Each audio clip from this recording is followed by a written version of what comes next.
আজ বৃহস্পতিবার ত্রয়োদশ জাতীয় সংসদ নির্বাচন ও জুলাই জাতীয় সনদ বাস্তবায়নে গণভোটের তফসিল ঘোষণা করা হবে।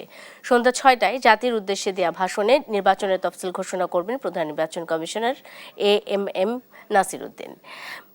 গতকাল বুধবার বিকেলে রাজধানীর আগারগাঁওয়ে নির্বাচন ভবনে নির্বাচন কমিশন সচিবালয়ে জ্যেষ্ঠ সচিব আক্তার আহমেদ সাংবাদিকদের তথ্য জানিয়েছেন। এর আগে বিকেল ৪টার দিকে সিইসির ভাষণ রেকর্ড করে বাংলাদেশ টেলিভিশন ও বাংলাদেশ বেতার। সবাইকে স্বাগত জানাচ্ছি আর কাবেল নিবেদিত দেশ সন্ধ্যায় আমি সোনিয়া হক আপনাদের সাথে আছি। তফসিল ঘোষণা আজকে আলোচনার বিষয় রেখেছি এবং এই বিষয়টি নিয়ে আজকে কথা বলবেন ডাক্তার জাহিদুর রহমান, বিশ্ববিদ্যালয় শিক্ষক ও রাজনীতি বিশ্লেষক। আপনাকে স্বাগত জানাচ্ছি এবং যেমনটা বলছিলাম যে আজ তফসিল ঘোষণা সন্ধ্যা ৬টার দিকে জাতির উদ্দেশ্যে এক ভাষণে তফসিল ঘোষণা করা হবে সিইসির পক্ষ থেকে এবং এবারের যে নির্বাচন এবং সেই নির্বাচনকে ঘিরে যে তফসিল, এটি অত্যন্ত গুরুত্বপূর্ণ প্রত্যেকটি রাজনৈতিক দলের কাছে। শুরুতে একটু প্রতিক্রিয়াটা জেনে নিই ডাক্তার জাহিদুর রহমান, হয়তোবা যে কোনো সময় তফসিল ঘোষণা শুরু হয়ে যেতে পারে, আপনার কাছে একটু প্রতিক্রিয়াটা জানি। প্রাথমিকভাবে একটা জিনিস বলি, প্রত্যেকটা রাজনৈতিক দল তো বটেই, এই রাষ্ট্রের জন্য খুব গুরুত্বপূর্ণ। একটা রাষ্ট্রে যদি গণতান্ত্রিক ব্যবস্থা না থাকে তাহলে ওই রাষ্ট্রটা কি হয় আমরা গত 17 বছর 2 বছর তত্ত্বাবধায়ক তাও যেমনই ছিল, 15 বছর শেখ হাসিনার সময় আমরা খুব ভালো বুঝতে পেরেছি। এটার প্রাথমিক প্রতিক্রিয়া হচ্ছে এটা যে কেউ বলার চেষ্টা করছিলেন নির্বাচন হবে কি হবে না। এখনো কেউ বলতে পারে নির্বাচন নাও হতে পারে, কারণ ১/১১ তফসিল ঘোষণার পরে হয়েছে। নির্বাচনের 11 দিন আগে 22 জানুয়ারি নির্বাচন ছিল, 11 জানুয়ারি ওটা ঘটে গেল। অনেকেই প্রশ্ন করছেন যে তফসিল মানেই কি আসলে নির্বাচন? একদম না, কিন্তু এটা একটা গুরুত্বপূর্ণ ল্যান্ডমার্ক। এই যে সরকারের সদিচ্ছা আছে কিনা, তফসিল পিছিয়ে দেওয়া হতে পারে, আমরা এখনো এটা জানি না সেটা জানি না, নানা রকম কনফিউশন যার স্বার্থে মানুষ তার জনগণের মধ্যে তৈরি করার চেষ্টা করেছেন। এটা দিয়ে প্রাথমিকভাবে অন্তত তফসিল যখন ঘোষণা হয়ে যাবে, প্রাথমিকভাবে অন্তত সেটা ভেঙে যাবে। আর তফসিল ঘোষণা মানে হচ্ছে দেশ নির্বাচনের মধ্যে ঢুকে গেল, কারণ এখন চালকের আসনে নির্বাচন কমিশন এবং তার কতগুলো ল্যান্ডমার্ক, একটা তফসিলে যেটা হয় তিনি অনেকগুলো ডেট ঘোষণা করবেন, মনোনয়নপত্র কতদিন পর্যন্ত দেওয়া যাবে, যাচাই বাছাই কত তারিখ পর্যন্ত হবে, অ্যাপিল করার সুযোগ কবে, মনোনয়নপত্র প্রত্যাহার কবে, তার পরবর্তীতে ক্যাম্পেইন কিভাবে হবে, কতদিন হবে, এই জিনিসগুলো তো উনি জানাবেন। এগুলো জানানো মানেই হচ্ছে দেশ পুরো ওই দিকে ঢুকে যাবে। যেমন ধরুন এই কিছুদিন আগ পর্যন্ত জাহিদুর রহমান, ফিরবো আমরা। জাতির উদ্দেশ্যে ভাষণ দিচ্ছেন প্রধান নির্বাচন কমিশনার এএমএম নাসির উদ্দিন, আমরা সরাসরি চলে যাচ্ছি সেখানে। দর্শক, ঘোষিত হলো ত্রয়োদশ জাতীয় সংসদ নির্বাচন ও জুলাই জাতীয় সনদ বাস্তবায়নে গণভোটের তফসিল। 2026-এর যে বড় ভোট, সেই ভোটের তফসিল ঘোষণা করলেন জাতির উদ্দেশ্যে ভাষণ দিয়ে প্রধান নির্বাচন কমিশনার এএমএম নাসির উদ্দিন। এই তফসিল ঘোষণা করলেন। আমার আজকের আর কাবেল দেশ সন্ধ্যায় আমার যিনি অতিথি ডাক্তার জাহিদুর রহমান এখন আমার সাথে যুক্ত আছেন, তিনিও ঘোষিত তফসিল দেখলেন এবং আমরা যতটুকু বলতে পারি আমরা আলোচনায় ফিরতে চাই। ডাক্তার জাহিদুর রহমান, খুব সংক্ষেপে খুব গুছিয়ে তিনি তফসিল ঘোষণা করলেন প্রধান নির্বাচন কমিশনার এবং একটি স্বচ্ছ সুন্দর নির্বাচনের আশ্বাস তিনি সকলকে দিলেন। তফসিল সম্পর্কে বেশ কিছু নতুন বিষয় কিন্তু এবার এসেছে। প্রবাসী ভোটারদের কথা তিনি বলেছেন, নারী ভোটারদের কথা বলেছেন, ভুয়া ভোটার যারা ছিল সে সম্পর্কে তাদের পদক্ষেপের কথা বলেছেন, তাদের প্রস্তুতির কথা বলেছেন। আপনার কাছে একটু ব্যাখ্যা বিশ্লেষণ চাই যে কেমন লাগলো তফসিলের প্রথম অংশ শুনে। দু একটা জিনিস অপ্রাপ্তির কথা বলি, মানে প্রাপ্তি তো আছেই। আচ্ছা, তার আগে যেটা হয়, একটা গতানুগতিক একটা শিডিউল থাকে কবে মনোনয়নপত্র দেওয়া যাবে। একটা জিনিস আমার ভালো লাগলো, সেটা হচ্ছে তফসিল ঘোষণা করা হয়েছে 60 দিনেরও একটু বেশি, 61-62 দিন হবে। মানে আমাদের আইন অনুযায়ী কমপক্ষে 45 দিন আগে ঘোষণা করতে হয়। ইনফ্যাক্ট আমাদের একটা কমিশন ছিল, নির্বাচন ব্যবস্থা সংস্কার কমিশন, আমি ওই কমিশনের সদস্য ছিলাম। আমাদের কমিশন থেকে আমরা বলেছি এটা অন্তত 60 দিন করা হোক, কারণ এতে যেটা হয়, বিশেষ করে যে অ্যাপিল হয়, এই যে 12 থেকে 18, মানে যেটা হয়, আপনি যখন ঘোষণা করলেন যে এটা আমার চূড়ান্ত তালিকা, আমি ধরলাম আপনাকে বাতিল করছি, আপনি নির্বাচন কমিশনে অ্যাপিল করার আপনার ক্ষমতা আছে। তো ওই সময়টা একটু বাড়ানো, কারণ ওই সময় আপনি অ্যাপিল করবেন, অনেকে আপনি যদি অ্যাপিল আপনার পক্ষে না যায়, কেউ কোর্টে যাওয়ার চেষ্টা করেন, সময়টা পাওয়ার জন্য, কারণ এইগুলো সেটেল করে ফেলা ভালো। সো সেইভাবে তারা মোটা দাগে করেছেন, দ্যাটস ফাইন। তারপরও এই উইন্ডোটা আরেকটু বেশি হলে আমার মনে হয় ভালো হতো। শুরুর অংশে গুরুত্বপূর্ণ কিছু কথা বলেছেন, দ্যাটস ফাইন, কিন্তু আমি একটা জিনিস বলি, সেটা হচ্ছে আমাদের এই নির্বাচনে যে চ্যালেঞ্জগুলো আছে, এর মধ্যে একটা চ্যালেঞ্জ তিনি ভালোভাবে এনেছেন, সাইবার অ্যাটাকে সাইবার এবং বিশেষ করে আমরা এর এবার প্রথম দিনই বলেছিলেন। আর্টিফিশিয়াল ইন্টেলিজেন্স নিয়ে আমাদের এই প্রথমবারের মতো ইতিহাসে আমরা আর্টিফিশিয়াল ইন্টেলিজেন্স নিয়ে কি হতে পারে আমরা এখনো জানি না, এবং নারীদের আমরা কথা ফেস করছি কিন্তু এক্স্যাক্টলি একটা ছোট্ট বিরতি নেই, একটা ছোট্ট বিরতি নেই ডাক্তার জাহিদুর রহমান। দর্শক আর কাবেল নিবেদিত দেশ সন্ধ্যায় একটা বিরতি নিয়ে ফিরছে, এক্ষুনি সঙ্গে থাকুন। বিরতির পর স্বাগত আরেকবার, দেখছেন আর কাবেল নিবেদিত দেশ সন্ধ্যা। সোনিয়া হক আপনাদের সাথে আছি। তফসিল ঘোষণা নিয়ে আজকে আলোচনা আলোচনা করছি কারণ তফসিল ঘোষণা হয়ে গেছে ত্রয়োদশ জাতীয় সংসদ নির্বাচনের এবং গণভোটের। নির্বাচন প্রধান নির্বাচন কমিশনার যেমনটা জানিয়েছেন 2026-এর ফেব্রুয়ারি মাসের 12 তারিখ রোজ বৃহস্পতিবার অনুষ্ঠিত হতে যাচ্ছে ত্রয়োদশ জাতীয় সংসদ নির্বাচন। তফসিল নিয়ে আলোচনা করতে চাচ্ছি, চলে যাই ডাক্তার জাহিদুর রহমান আপনার কাছে। বেশ কিছু বিষয় তো ছিল, খুব সুন্দরভাবে প্রধান নির্বাচন কমিশনার যেটা বলেছেন আচরণবিধি মেনে শান্তিপূর্ণ নির্বাচন অনুষ্ঠানের আহ্বান জানিয়েছেন প্রত্যেকটি রাজনৈতিক দলকে, এবং সেই সাথে তিনি কিন্তু কোনো প্রকার নির্বাচন নিয়ে আসলে কোনো প্রকার গাফিলতি সহ্য করা হবে না, ছাড় দেওয়া হবে না, এমন একটা হুঁশিয়ারিও কিন্তু তিনি দিয়ে দিয়েছেন ডাক্তার জাহিদুর রহমান। আমরা বিরতির আগে কথা বলছিলাম বিশেষ করে এআই দিয়ে আমরা যেটা ভালো হতো সেটা হচ্ছে এআই চ্যালেঞ্জ মোকাবেলার জন্য তারা কি করছেন। যেমন আরেকটা ইন্টারেস্টিং তিনি জিনিস বলেছেন যে অসত্য তথ্যে কান দেবেন না, সেটা শেয়ার করাও অপরাধ। মানে এই জিনিসগুলোতে মানুষকে সচেতন করা। এখন এআই নিয়ে কিভাবে ডিল বা তার নির্বাচন কমিশন এই সময়টাতে তার নিজস্ব কিছু করছে কিনা, আমি ইনফর্মালি জানি তারা কিছু কাজ সাংবাদিকদের সাথে করেছেন। তো এই জিনিসগুলো কিন্তু উনি সামনে আনতে পারতেন, এবং কিভাবে মানুষ কোনো তথ্যর যাচাই বাছাই করবে। এখন ধরুন আমাদের ডিজিটাল লিটারেসি এতই খারাপ, আমি গ্রামের প্রান্তিক কম শিক্ষিত বা অশিক্ষিত মানুষের কথা বাদ দিন, আমি শহরের শিক্ষিত সচেতন মানুষকে এমন জিনিস শেয়ার করতে দেখেছি যেটা আসলে কল্পনাও করা যায় না। তো এখন আপনি অসত্য জিনিস শেয়ার করা অপরাধ বলছেন, কিন্তু এটা তো আমি অসত্য মনেই করি নাই। মানে আমি ফ্যাক্টটা কিভাবে আসলে আমি কিভাবে এটা জানতে পারবো? এটার জন্য কিন্তু একটা বিরাট জোগাড় যন্ত্র এবং প্রস্তুতির দরকার ছিল। নির্বাচন কমিশন সেটার ব্যাপারে কি করছে সেটা জানালে ভালো হতো, এটা খুবই জরুরি। একই সাথে আমাদের এবারকার নির্বাচনের সবচেয়ে বড় ঝুঁকির জায়গা হচ্ছে আইন শৃঙ্খলা রক্ষা। প্রস্তুতি আছে, আমাদের পুলিশ বাহিনী এখনো তার কনফিডেন্স পুরোপুরি ফেরত পায়নি। আনসার থাকবে, সাথে সেনাবাহিনীর একটা বড় সংখ্যা থাকবে।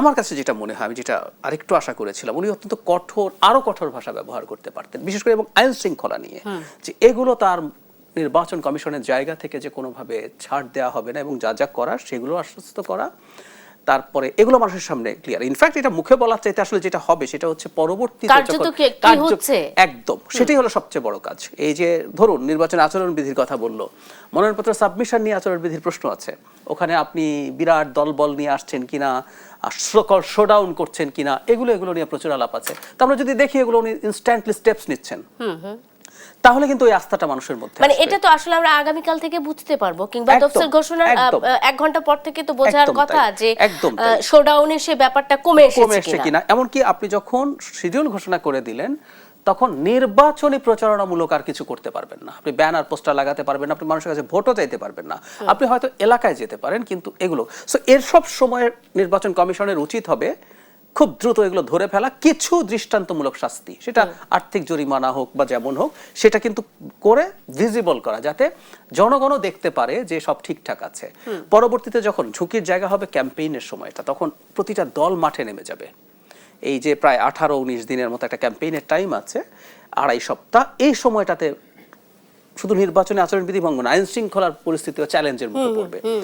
সেই চ্যালেঞ্জের মধ্যে উচিত হবে যেই এটা নিয়ে কোনো রকম কোনো সমস্যা করবে, বিশেষ করে কোনো ক্রিমিনাল অফেন্স করবে, খুব দ্রুত ব্যবস্থা নেওয়া। ইভেন কারো প্রার্থিতা বাতিলের মতো স্টেপ যদি নিতে হয়, নির্বাচন কমিশনকে সেটা নিয়ে এক্সাম্পল হিসেবে দেখাতে হবে। কারণ এবার নির্বাচনের আগে এরকম স্টেপ না নিলে একটা সুষ্ঠু নির্বাচন কার্যত অসম্ভব। কারণ খেয়াল করি, একে তো আমাদের নির্বাচনের এই সংকট, মানে নির্বাচন মানে আইন শৃঙ্খলা বাহিনীর সংকট আছে, প্লাস আওয়ামী লীগ তারা নির্বাচনে পার্টিসিপেট করতে পারছে না, অন্তত নামে তারা বসে আছে একটা কেওস তৈরি করার জন্য, এবং কে না জানে যে তাদের সাথে ভারতেরও এক ধরনের ইচ্ছে থাকবে বাংলাদেশের নির্বাচনটা যাতে ভালো না হয়, বাংলাদেশ একটা কন্টিনিউয়াস কেওসের মধ্যে থাকে।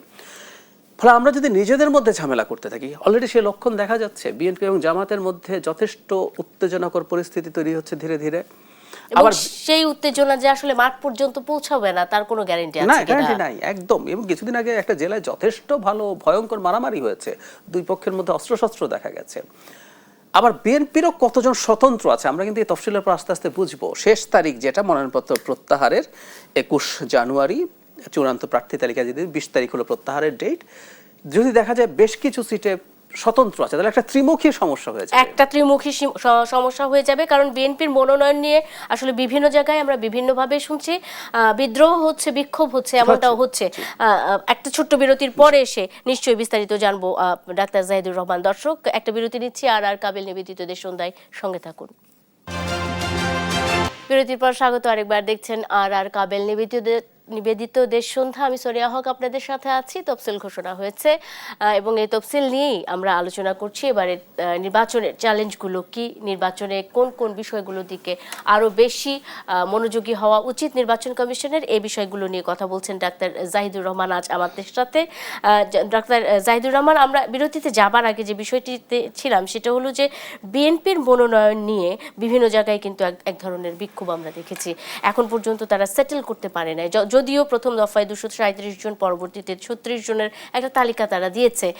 আবার জোটের তাদের যারা শরিক রয়েছে, শরিক দলগুলোর মধ্যে নানা রকমের অসন্তোষ দেখা দিয়েছে। এগুলো মানে স্বতন্ত্র প্রার্থী, বিদ্রোহী প্রার্থী, জোটের প্রার্থী, শরিক প্রার্থী, অনেক কিছু মিলে বিএনপির মধ্যে কিন্তু অনেকগুলো মুখ দাঁড়িয়ে গেছে। এটি আসলে বিএনপি নির্বাচনে কোনো রকমের প্রভাব ফেলবে কিনা? মানে বিএনপি সত্যিকার অর্থে একটা বড় মানে সংকটে আছে। সংকটটা কেন? দুটো কারণ। বিশেষ শরিকেরটা আগে বলি, বা তাদের যে ইন্ডিপেন্ডেন্ট, মানে বিএনপি আওয়ামী লীগের মতো দল, আগে যখন আওয়ামী লীগও ছিল, তাদের প্রচুর নেতা এমনিই থাকে নির্বাচন করার মতো, আর ওনাদের ল্যাটারাল এন্ট্রি সম্ভব। জামাতে মোটা দাগে তারা তাদের ক্যাডার ভিত্তিক, তারা ধাপে ধাপে ধাপে যিনি পদে আছেন তিনি মোটা দাগে তিনি সদস্য হন। যদিও এবার বেশ কয়েকটা জায়গায় তারা চেঞ্জ করেছেন, ইভেন একজন অমুসলিম প্রার্থীকে তাদের একজন গুরুত্বপূর্ণ নেতার জায়গায় এনেছেন। বিএনপির এবার আরেকটা সংকট হলো, ধরুন তারা তো 3টা নির্বাচন দেশে হয় নাই ঠিক মতো, ফলে প্রচুর ক্যান্ডিডেট জমে গেছে। মানে যারা এমপি হতে পারতেন, ঠিক আছে আপনি তো গতবার করেছেন, আপনি বাদ দিলাম, আপনি তো এমপি হয়েছেন, আমি একে দেই, এই কথা বলার সুযোগ সর্বোচ্চ নেতৃত্বের নাই। দ্বিতীয় কথা হচ্ছে শরিকদের ক্ষেত্রে আসন বন্টনের ঝুঁকি হচ্ছে এই জায়গায়। এবার তো একটা সময় নিয়ম ছিল, আরপিওতে এমন নিয়ম ছিল যে যদি জোট করা হয় তাহলেও আপনি অন্য দল করুন, কিন্তু আপনি যে কোনো সিম্বল বা মার্কা নিতে পারেন। মানে আওয়ামী লীগের সাথে যারা যারা জোটে ছিল তারা চাইলে নৌকায় নির্বাচন করতে পারবেন। এই যে রাশেদ খান মেনন, হাসানুল্লাহ কিনু, এরা সবাই কিন্তু নৌকা মার্কা নিয়ে নির্বাচন করছেন। আবার বিএনপির সাথে জাতীয় পার্টির নেতাকর্মীরা ছিলেন। এখন জাতীয় মানে বিএনপির সাথেও যারা জোট করবেন তারা ধানের শীষে নির্বাচন করতে পারতেন আগে, কিন্তু আরপিওতে একটা পরিবর্তনের কারণে এখন তারা সেটা পারছেন না। এখন বিএনপির জন্য ঝুঁকি হচ্ছে জোটের মানুষদেরকে যদি তারা ছাড় বেশি দেন, ধরলাম যে তারা যত বেশি দেবেন, তাদেরকে কিন্তু তার সিম্বল নিয়ে নির্বাচন করতে হবে। এখন ধরুন একটা মার্কা পরিচিত হওয়া কিন্তু অনেক লম্বা সময়ের ব্যাপার। আপনি মনে করতে পারবেন, আমরা ছোটবেলা থেকে যখন বেড়ে উঠেছি, খেয়াল করবেন আমরা রাজনৈতিক দলগুলো যখন স্লোগান দেয়, ক্যাম্পেইন করে, সে ব্যক্তির কথা খুব বলে না, মার্কাটা কি, ধানের শীষ, মার্কাটা কি, নৌকা, এইটা দেখো, এই মার্কায় সিল মারো কোনটা। তার মানে বছরের পর বছর মানুষ কিন্তু নাম মার্কাকে পরিচিত করে। এখন এই নতুন মার্কাগুলো পরিচিত করার সুযোগ নেই। আচ্ছা, তাহলে কি হতে পারে? কিছু ফেস, এই জোটের সঙ্গীদের মধ্যে 4 জন বা 5 জনের ফেস আছে যেগুলো পরিচিত, মানুষ চেনে, মুভমেন্টে ছিলেন, টকশো করেছেন, এভাবে। এর বাইরে বাকিরা, এরা কি জিতে আসবেন? এই ঝুঁকিতে তারা চিন্তা করেছেন। বিশেষ করে তারা দাঁড়ালেন, বিএনপি ওখানে প্রার্থী দিল না, কিন্তু যদি স্বতন্ত্র দাঁড়িয়ে যায়, এই প্রার্থী আর স্বতন্ত্র ভোট কাটাকাটি করে যদি জামাত জিতে যায়, এইরকম নানান হিসাব নিকেশ, অনেক ইকুয়েশন আছে। তরুণ ভোটারদের বিষয়টা তো আছে একটা, তরুণ প্রার্থী যারা আছে, তরুণ ভোটারও আছে, তেমন তরুণ প্রার্থীদের নিয়ে আমাদের যে মনোজগতে এক ধরনের প্রতিক্রিয়া আছে, সেটা কেমন? নতুন যারা একেবারে ভোটে দাঁড়াচ্ছে তাদের সম্পর্কে বিশেষ করে আমরা তরুণ যদি বলি, এনসিপির কথা যদি বলি, 125 জনের ঘোষণা দিলেন, একেবারেই তরুণ তারা, প্রায় সবাই, 2-1 জন একটু ব্যতিক্রম আছে, এর বাইরে খুবই তরুণ তারা। আমাদের সমাজে এখনো তরুণদের প্রতি খুব পজিটিভ ধারণা হয়নি কেন? এটা ভুলও না। কেউ কেউ বলেন যে ইউরোপে, আমেরিকা এত কম বয়সে এমপি হয়ে যাচ্ছে, প্রধানমন্ত্রী হয়ে যাচ্ছে, প্রেসিডেন্ট হয়ে যাচ্ছে। আমরা জাস্টিন ট্রুডোকে নিয়ে দীর্ঘদিন কথা বলেছি, এত কম বয়সে উনি কানাডার প্রধানমন্ত্রী হয়ে গেছেন। ওবামাকে নিয়ে কথা বলেছি, জেসিন্ডা আর্ডার্ন ছিলেন নিউজিল্যান্ডে, 37 ইয়ার্সে উনি এটা হয়ে যাচ্ছেন, এসব বলতাম। একটা কথা কি, বাংলাদেশ কিন্তু চালানো আমেরিকা কানাডা চালানোর চেয়ে অনেক কঠিন। ইয়াস, আই মিন ইট। ওইসব দেশ কিন্তু সিস্টেম দিয়ে রান করে। ওখানে ইভেন আমি আপনিও যদি আমেরিকার প্রেসিডেন্ট হয়ে যাই, আমরা খুব বেশি টাফ অবস্থায় যাব না, সবকিছু সিস্টেম্যাটিক। সো বাংলাদেশ জটিল জায়গায়, বাংলাদেশের রাজনৈতিক চর্চাটাই আসলে খুবই জটিল, সিস্টেমও জটিল। আপনি বাংলাদেশ রান করার জন্য অনেক জটিলতার মধ্য দিয়ে আপনাকে যেতে হবে। ফলে আপনি জনগণ, মানে যারা ভোটার্স আছেন, তারা খুব তরুণদেরকে মনে হয় না খুব বেশি পজিটিভলি দেখবেন। কিন্তু আমরা এখনো খুব ভালো জানি না। ইনফ্যাক্ট কেন জানি না, এই যে তরুণ ভোটারদের কথা বললেন, মানে আমাদের একটা হিসাব আছে, 2008 সালের নির্বাচনকে যদি আপনি মোটা দাগে ফেয়ার নির্বাচন ধরেন, ওখানে সবচেয়ে কম বয়সী যিনি ভোট দিয়েছিলেন তার বয়স 18 বছর, আর এরপর এখন 17 বছর পার হয়ে গেছে। তার মানে যার বয়স 35 বছর তার নিচে কেউ ভোট দেয় নাই বাংলাদেশে। 35 কিন্তু খুব কম বয়স না। তো এরা কিভাবে বিহেভ করবেন, তারা অনেক জরিপ টরিপ দেখানোর চেষ্টা আছে, কিন্তু একটা জিনিস ক্লিয়ার, এটা আমাদের জন্য পজিটিভ, তারা ভোট দিতে খুবই আগ্রহী। ভোট দিতে আগ্রহী। এবারের নির্বাচনটাতে আসলে এটাই মোটা দাগে চিহ্নিত করা হচ্ছে যে মানুষ ভোট দিতে চায়, যে কোনো ভাবে একটা নির্বাচন চাই। অসংখ্য ধন্যবাদ ডাক্তার জাহিদুর রহমান। আজকে সময় একেবারে শেষ হয়ে গেছে। দর্শক, আজকের মতো শেষ করছি আর কাবেল নিবেদিত দেশ সন্ধ্যা। সবাইকে ধন্যবাদ সাথে থাকার জন্য।